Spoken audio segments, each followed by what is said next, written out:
네, 안녕하십니까. 평화생명TV 평양시네마의 전용선입니다. 이 시간에는 남한에서는 좀처럼 접하기 힘든 북한의 문화예술과 북한 브랜드에 대해서 얘기를 하고 있습니다.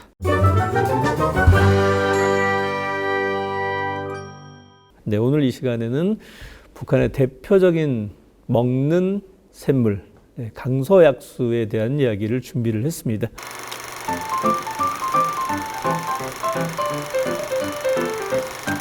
사랑의 샘은 바로 강서약수에 얽힌 스토리를 중심으로 해서 보다 많은 인민들에게 이 약수를 공급해 주려고 하고 있는 과학자들의 이야기를 담고 있습니다. 사랑의 샘 내용을 먼저 말씀드리자면요. 드라마입니다. 3부작 드라마인데 드라마가 시작이 되면 할머니가 손자에게 이런 얘기를 해줍니다. 저 위에 옛날에 무악봉이라고 불리는 한 그 산 기슭이 있었는데 그 기슭에 희한한 샘물이 하나 있었다. 근데 언제부터인가 어미학이 데려와서 그 샘물을 맛본 다음에 병든 어린아이를 데려와서 매일같이 그 물을 마시게 하고 목욕을 했었고, 그리고 얼마 있다가 건강을 되찾은 그 어미학과 병든 새끼학이 함께 날아가는 것을 보고 사람들이 신기해서 그곳에 가서 샘물을 파보았더니 새파란 샘이 솟아났다라고 하는 이야기로부터 시작을 합니다. 자, 이 전설은 무엇과 관련된 얘기일까요? 바로 강서약수에 얽혀져 있는 얘기입니다. 강서약수라고 하는 것은 평양 남쪽 30km 정도 떨어진 평안남도 남포시 강서구역에 있는 곳이고요. 이 동네 이름이 약술입니다. 약술이라고 하는 명칭에서 알 수 있듯이 약수로 유명한 곳이죠. 천연탄산 음료로 여러 질병의 효능이 있어가지고요. 조선의 국보 56호로 지정되어진 유명한 이 약수터가 있습니다. 북한은 온천이라든가 약수가 굉장히 많이 있죠. 많이 있는데 이 강서약수는 칼슘이라든가 마그네슘이라든가 게르마늄 등의 인체 필수적인 미네랄을 다량 함유하고 있고요. 그래서 특히 위장계통에 효능이 있는 약수로 알려져 있습니다. 만성위염이라든가 십이지장 궤양이 있거나 또는 이제 동맥경화에 질병이 있는 사람들이 특히 강서약수를 많이 찾았고 효험으로 알려져 있습니다. 북한에서는 이제 1973년도에 강서약수 공장을 만들었었고요. 그 이후로도 꾸준하게 설비를 개선해서 공장을 증축해 왔었습니다. 2017년에 김정은 위원장이 찾았던 곳이기도 하고요. 2019년에는 대대적으로 설비를 개선해서 강서 목욕탕하고 치료실, 운동실까지 맞춘 전문 치료기관을 만들기도 했습니다. 그런데 이제 이 영화는 그렇게 유명한 강서약수 공장으로 배치를 받은 김책공업대학교 졸업생 지선화라고 하는 인물로부터 시작을 합니다.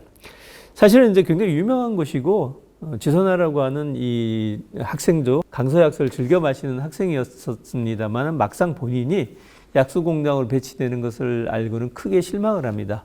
그도 그럴 것이 이 지선화는 굉장히 공부를 잘했었거든요.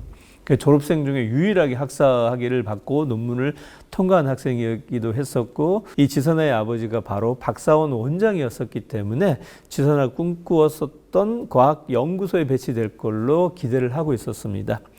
그렇게 돼서 이제 졸업식이 됐고, 북한은 이제 졸업을 하게 되면 배치를 통보받습니다.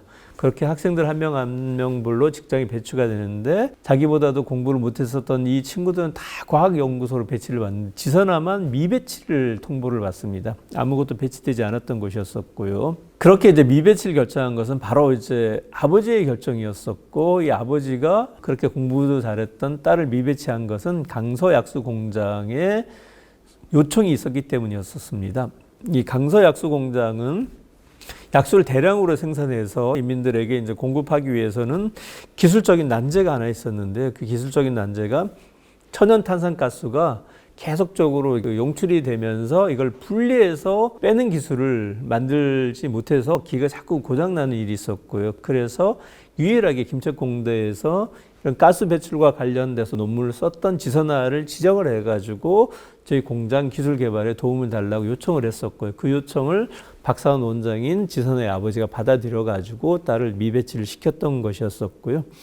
결국은 그렇게 돼서 지선화에 원하는 것하고 상관없이 이 강서약수 공장에 가서 이 가스 분리 배출 사업의 연구를 시작을 하게 됩니다. 근데 마음은 이제 다른 곳에 있었죠. 자기는 좀 과학자가 돼서 과학연구소에서 일을 하고 싶었는데 이렇게 약수 공장으로 배치되어서 처음에 불만도 좀 있었고 빨리 여기를 벗어나가서 하는 마음 때문에 제대로 안정을 찾지 못합니다. 예, 그런 지선화를 보면서 공장의 이제 책임비서가 도와주고 잘 안착할 수 있도록 얘기를 해주고 그 다음에 이제 강서 약수 공장에 얽힌 사연들 얘기를 해줍니다. 여기에서 또 이제 최고 지도자의 스토리가 나오는데요. 그 스토리의 주인공은 누구냐면 김정숙이었습니다. 북한에서는 백두산 3대 장군 또는 백두산의 여장군이라고 알려진 김정숙의 스토리가 있는데요. 많은 항일 혁명 투사들이 별로 좋은 환경이 아닌 상황 속에서 활동을 하다 보니까 대부분 속병을 좀 많이 앓고 있었는데 해방되고 나서 이 강서 약수 공장에서 매일같이 약수물을 길어다가 그 혁명 동지들한테 줬었고 그로 인해서 위병을 낳게 됐었다라고 하는 이야기를 들려줍니다. 그때 이 약수를 직접 가지고 날랐었던 여성이 바로 처음 시작할 때 이 스토리를 들려줬었던 할머니였었고요. 그렇게 장군님의 사랑이 어린 강서 약수의 이야기를 알고 있었기 때문에 이 할머니 손자도 현재 강서 약수 공장에서 일을 하게 됐었고 바로 그 손자가 지선아에게 가스 분리 배출 작업을 요청하게 됐던 것이었습니다.